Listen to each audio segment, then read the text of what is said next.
Adaptation in plant of snowy region. Snowy region में plant अपने आप को कैसे अडेप्ट करते हैं। स्नोवी रीजन मतलब जहाँ बर्फ़ गिरती है, जैसे इंग्लैंड है, इंडिया में अपना कश्मीर है, तो वहाँ पे पेड़ कैसे रहते हैं, वहाँ पे पेड़ अपने आप को कैसा वहाँ पे ढालते हैं। एडेप्टेशन मतलब वो माहौल में ढलना, तो वो एनवायरनमेंट में प्लांट अपने आप को कैसा अडेप्ट करते हैं।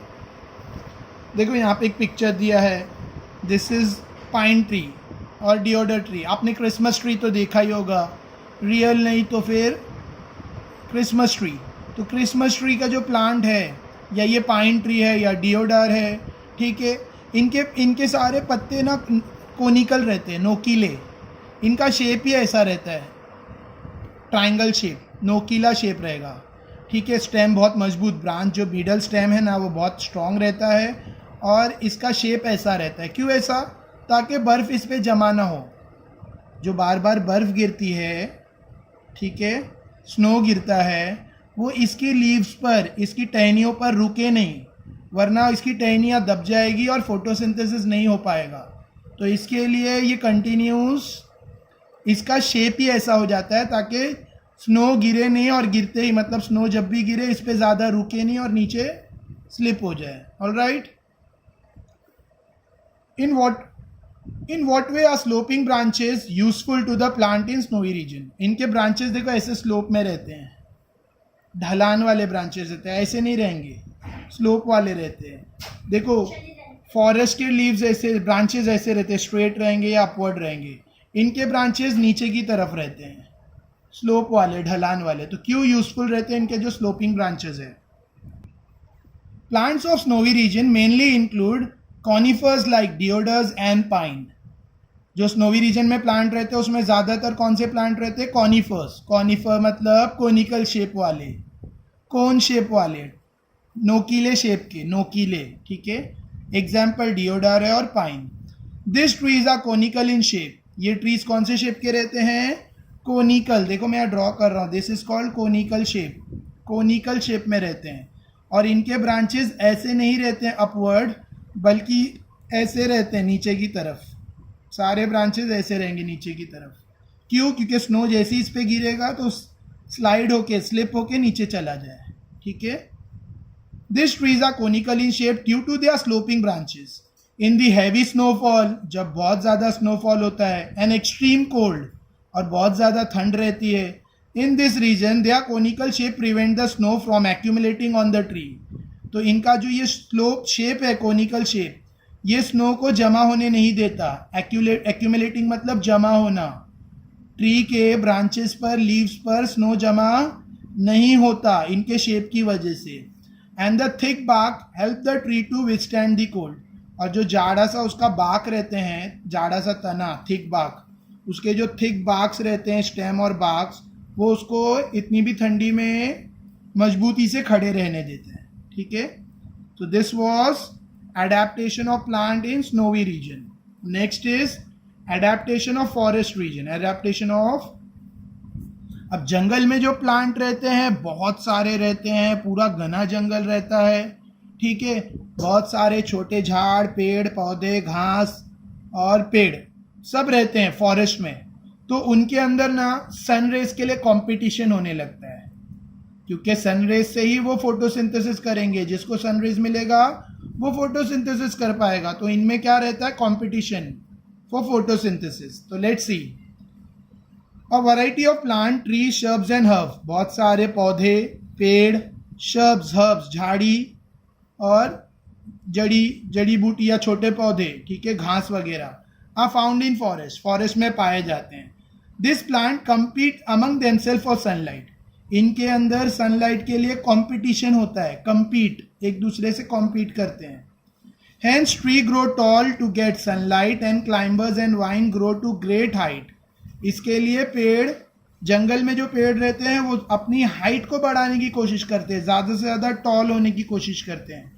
क्यों टॉल होने की कोशिश करते हैं? ताकि उनको ज़्यादा से ज़्यादा सनलाइट मिले, ठीक है। और जो क्लाइंबर्स और वेन्स है, क्लाइंबर्स और वेन्स, बेल, करेले का बेल देखा होगा, करेले का पौधा बेल में उगता है, ऐसा पतली सी लाइन रहती है जो कोई भी चीज़ को पकड़ के ऊपर चढ़ती जाती है, उसको कहते हैं क्लाइंबर्स और वेन्स। ग्रेप की वाइन्स रहती है, वाइन्स, ठीक है। Grow to a great height with the support of tree.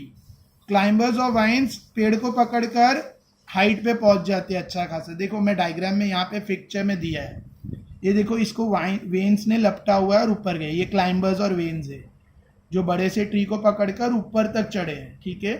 और देखो ट्री कितना टॉल हुआ है, ये ट्री भी टॉल हुआ है, ये ट्री भी टॉल हुआ है, ये ट्री भी टॉल ग्रो हुआ है ताकि ज़्यादा से ज़्यादा सनलाइट रिसीव कर सके, ठीक है। इनका कोनिकल शेप नहीं है क्योंकि they are not in a snowy area, they are in forest area. With the support of tree, spring-like tendrils on the stem of some climbers is an example of adaptation. और कुछ climber, देखो तुमने money plant देखा है, वो भी एक climber है, उसके हर पत्ते के पीछे रूट जैसा कुछ रहता है, या करेले के हर पत्ते के पीछे करेले का जो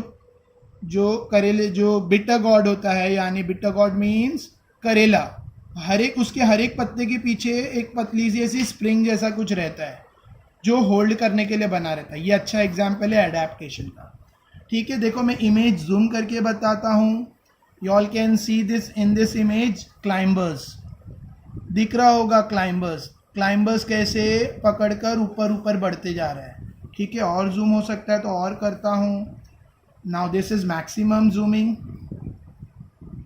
ऑलराइट। थोड़ा बुक की नज़दीक ले लेता हूँ। देखो क्लाइंबर्स प्लांट को पकड़ के कैसे ग्रो हो रहे हैं, क्लाइंबर्स, ऑलराइट। आई होप समझा। Next, adaptation in grassland plant. Adaptation in grassland plant,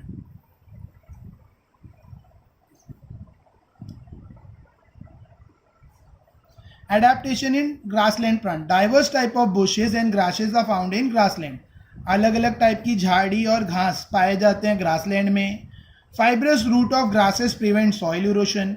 देखो जो ग्रासलैंड रहता है वो बड़े से मैदान रहते हैं जिसमें सिर्फ घास उगती है, बड़े से चटियल मैदान होते हैं, मतलब उसमें कोई ट्री व्री नहीं रहता है, सिर्फ छोटे पौधे, छोटी झाड़ी और घास रहती है, ठीक है।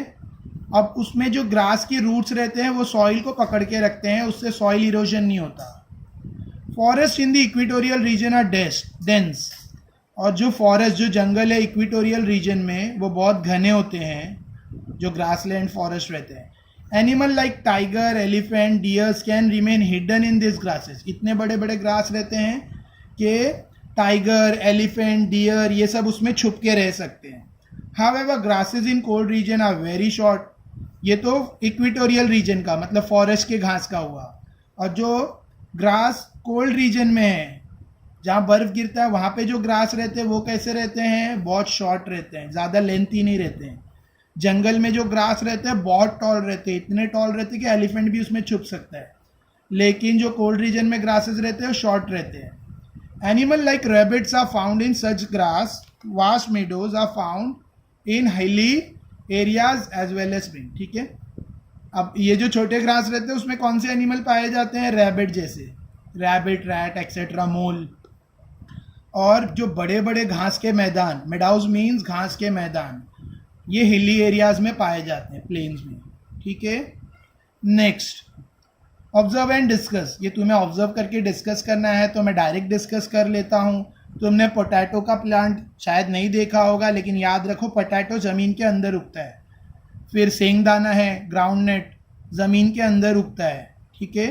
फिर वाटर हाइसेंट है, अलोई है, एकाकिया है। अब इनका हिंदी नाम नहीं बता सकते, मतलब तुमने प्लांट देखा ही नहीं। कैरेट देखा होगा, गाजर ज़मीन के अंदर उगता है। ऑनियन, वो प्याज, कांदा, बीटरूट, बिटर गॉड, ये सब ज़मीन के अंदर उगते हैं, ठीक है।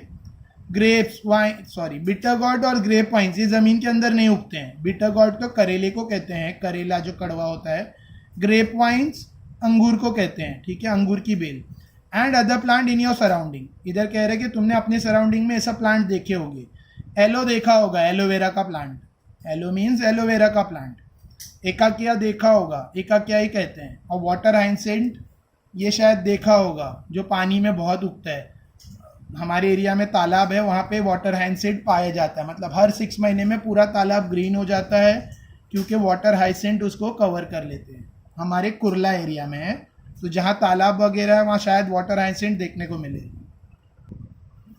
Most of the plant are encroach in the ground are autotrophic. देखो प्लांट जो ग्राउंड पे पाए जाते हैं ज़्यादातर सारे क्या रहते हैं, ऑटोट्रॉपिक ही रहते हैं। ऑटोट्रॉपिक मैं कल भी बता चुका हूँ, the plant which prepare their own food. जो पौधे अपना खुद फूड प्रिपेयर करते हैं, दूसरे पौधों पर नहीं डिपेंड करते, आर कॉल्ड ऑटोट्रॉपिक। लेकिन कुछ पौधे ऐसे हैं जो खुद का फूड प्रिपेयर नहीं करते हैं, दूसरे प्लांट से फूड छीन कर खाते हैं, दूसरे प्लांट का फूड एब्जॉर्ब करते हैं या दूसरे प्लांट के थ्रू फूड एब्जॉर्ब करते हैं। दे आर कॉल्ड हेट्रोट्रॉप और पैरासाइट, पैरासाइटिक प्लांट। कुछ प्लांट ऐसे हैं, मोस्टली सारे ग्रीन प्लांट ऑटोट्रॉपिक रहते हैं, लेकिन कुछ प्लांट ऐसे हैं जिनके अंदर लीव्स नहीं रहती है या फिर जिनके अंदर ग्रीन पार्टिकल क्लोरोफिल नहीं रहता है, तो वो प्लांट भी जिंदगी गुजारने के लिए क्या करते हैं, दूसरे प्लांट के से न्यूट्रिएंट्स लेते हैं। ठीक है, एग्जाम्पल दिया है डोडर प्लांट। डोडर प्लांट देखो यहाँ फोटो दिया है, ये ग्रीन कोई और प्लांट है, लेकिन ये जो येलो येलो दिख रहा है, ये जो येलो वायर जैसा कुछ दिख रहा है, ये डोडर प्लांट है। ये डोडर प्लांट दूसरे प्लांट के ऊपर उगता है और अपनी जड़ें दूसरे प्लांट के अंदर घुसा देता है, और वो दूसरे प्लांट में अपनी जड़ों को घुसाकर दूसरे प्लांट से पानी चूसता है, दूसरे प्लांट से न्यूट्रिएंट चूसता है। न्यूट्रिएंट मतलब प्लांट को जो लगता है खाने पीने के लिए। जैसे देखो हम लोग को न्यूट्रिएंट क्या लगता है, कार्बोहाइड्रेट और प्रोटीन, विटामिन, फैट, ये हमें लगता है, मतलब हमारी खाने में ये सब चीज़ें रहती है। हम लोग जो चावल दाल चपाटी भात वात खाते हैं वो सब उसमें क्या रहता है, कार्बोहाइड्रेट रहता है, प्रोटीन रहता है, विटामिन रहता है, फैट रहता है। उसी तरह से प्लांट का पेट किससे भरता है, फॉस्फोरस से, नाइट्रोजन से और पोटेशियम से। नाइट्रोजन, फॉस्फोरस, पोटेशियम, इसको कहते हैं प्लांट न्यूट्रिएंट्स, प्लांट को चाहिए खाने के लिए। ठीक है, तो ये प्लांट को न्यूट्रिएंट्स के लिए क्या करना पड़ता है, दूसरे प्लांट में अपनी जड़ें गाड़ कर ये न्यूट्रिएंट एब्जॉर्ब करता है, वाटर एब्जॉर्ब करता है। ठीक है, और दूसरे प्लांट से डायरेक्ट स्टार्च ले लेता है। अब ये जैसे ये ग्रीन प्लांट है, इसने फोटोसिंथेसिस करके कार्बोहाइड्रेट बनाया, तो ये प्लांट क्या करेगा, अपनी जड़ें इसमें डाल देगा और इसका कार्बोहाइड्रेट डायरेक्ट एब्जॉर्ब कर लेगा। ठीक है, आई होप समझा। मतलब ये अपना जो फूड है, क्योंकि ये ऑटोट्रॉपिक नहीं है, ये पैरासाइट है, ये फोटोसिंथेसिस नहीं करता। ये जो येलो येलो रिंग दिख रही है, लाइंस, येलो वायर टाइप, ये एक प्लांट है। ठीक है, और ये ऑटोट्रॉपिक नहीं है, ये खुद फोटोसिंथेसिस करके अपना फूड प्रिपेयर नहीं करता है। तो ये क्या करता है, दूसरे प्लांट जो फोटोसिंथेसिस करके स्टार्च प्रोड्यूस करते हैं, ये डायरेक्टली उनके अंदर अपनी जड़ें गाड़ता है और उनका डायरेक्ट स्टार्च एब्जॉर्ब कर लेता है, मतलब उनका जो फूड स्टफ है वो ले लेता है। ठीक है, इसको कहते हैं पैरासाइट।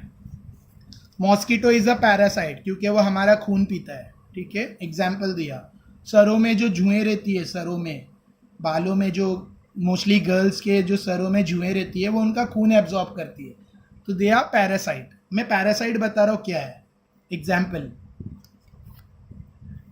सो however plant like dodders, dodder का दूसरा नाम है cuscuta, a parasite. The plant body of dodder consist of yellow wire like stream, yellow wire like stream, yellow wire जैसे धागे जैसी है, स्टेम।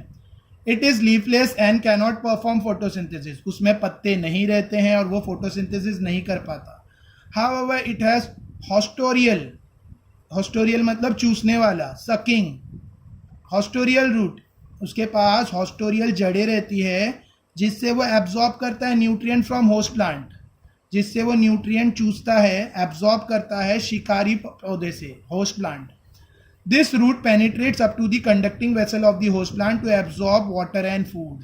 और ये कंडक्टिंग प्लांट की ये कंडक्टिंग वेसल्स, जो भी शिकार किया हुआ पौधा है जिस पे ये हमला करता है, ठीक है, डोडर, वो प्लांट की कंडक्टिंग वेसल तक अपनी जड़ों को पहुंचा देता है और उससे वाटर और फूड एब्जॉर्ब करता है। ठीक है, होस्ट मतलब शिकार। नेक्स्ट फंगी, फंगस सुना होगा, फंगी भी फंगी भी के अंदर भी क्लोरोफिल नहीं रहता है, ये भी फोटोसिंथेसिस नहीं करते हैं। फंगी मोस्टली डेड बॉडीज पर, डेड चीज़ों पर रहती है, डेड वुड पार्टिकल्स, डेड या फिर कोई भी फूड स्टफ जैसे ब्रेड हो, रोटी हो, चपाती हो या लेदर मटेरियल हो, उस पर फंगी आ जाती है। घर में मैट है, वो वाली मैट नहीं, ग्रास मैट है, ठीक है, या कोई भी डेड प्लांट्स पड़ा है तो उसके ऊपर फंगी उग जाएगी। ठीक है, fungi do not have chlorophyll and can not perform photosynthesis. Fungi के अंदर क्लोरोफिल नहीं रहता है, इसके लिए वो भी फोटोसिंथेसिस नहीं करते. They obtain food from starchy food like food stuff like. उनको फंगी अपना फूड किससे लेता है? स्टार्ची जैसे फूड मटेरियल, जैसे भाकरी और ब्रेड. भाकरी चपाती सुना होगा, bread. They have root like fibers for absorbing of food.